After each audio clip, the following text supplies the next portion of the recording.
নেশাখোর ছেলের অত্যাচারে দিশেহারা বাবা প্রতিদিন নেশার টাকার চেয়ে না পেয়ে কি করে আপনার এগুলো? সেই যে ভাঙচুর করে, খুব অত্যাচার করে, হাড়ি কুড়ি হাতে হাড়ি বন্ধ বেশি খেয়ে নিজে। ওই জন্য তার মা রাগ করে চলে গেছে। আর মাও চলে গেছে? হ্যাঁ, মাও চলে গেছে ভাইদের বাড়ি। এখন ছেলের নাম কি আপনার? ছেলের নাম সুমন। হ্যাঁ, সুমন। এখন কি সব ধরনের কি নেশা করে ও বাবা টাবা না কি বলে, আমি তো সব জানি, বেরোনি কোনদিন দেখুনি। ও সব খায়, মানে বাবা খায়, গাঁজা খায়, সব খায়। আর এইগুলো কখন ভাঙছে? এইগুলো ভেঙেছে কালকে 9টার দিকে, তাই তো? হ্যাঁ, এটা পূর্ব পাড়া। আর আর এই ঘরের এটা ভেঙেছে এই কালকে একই টাইমে। আর এই জানলাটা ভেঙেছে আজকে। ঘরের নেশার টাকা জোগাতে ঘরের টিন খুলে নিয়ে চলে গেছে।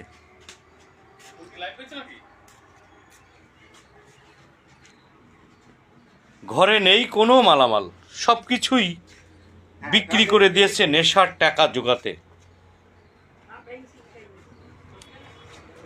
বৃদ্ধ বাবা ঠিক এই জায়গায় ঘুমায়। ভ্যান চালক এ দেখেন টিন সব খুলে নিয়ে গেছে।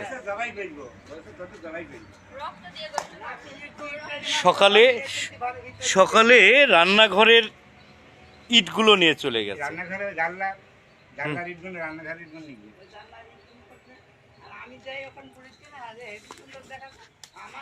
এটা সম্পর্কে কি আপনি থানায় অভিযোগ করতে গিয়েছিলেন? হ্যাঁ, গিয়েলাম। কোন থানায় গিয়েছিলেন? থানায়। উনি কি অভিযোগ নিয়েছিলেন? তোমার ছেলে আছে, আরাম করে, চুরি চারটা করে, গাঁজা খায়, নেশা করে, তোমার ঘরে বসে খায়। কারণ আমি তো আমার ঘরে বসে খাই, আমার সামনে তো কোনদিন আমি পাইনি। এবার আমি বললাম যে স্যার, হ্যাঁ খাই। আমি অভিযোগ করি তোমাদের কাছে। আমি ফোন দিতে বলেছি জুয়েলের দিয়ে, জুয়েলও ফোন দিয়েছে। জুয়েল বলেছে আচ্ছা ঠিক আছে, আমি দেখছি, কিন্তু তারা ব্যবস্থা করতে পারেনি। এখন আপনার ছেলের জন্য কি চাচ্ছেন আপনি? কি চাবো? আমার এর বিশ্বাস চাই। আমি এই তার জেল হাজতে যাতে যত তাড়াতাড়ি পারে, আমি এই দিয়ে চেয়েলাম। ওই দিন কাল থানায় গিয়েলাম যে ও ধরে আটকে দিই, কিন্তু দেখছে না, আটকাছে না। বলছে ওই কোর্টে যাও, হ্যান করো ত্যান করো, ওয়ারেন্ট করে আনো।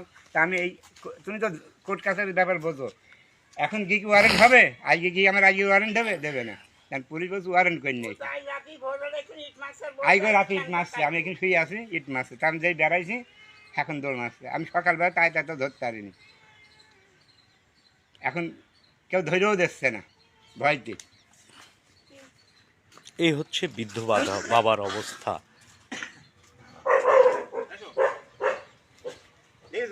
ভেঙেছে। হ্যাঁ, দেখো, এটাও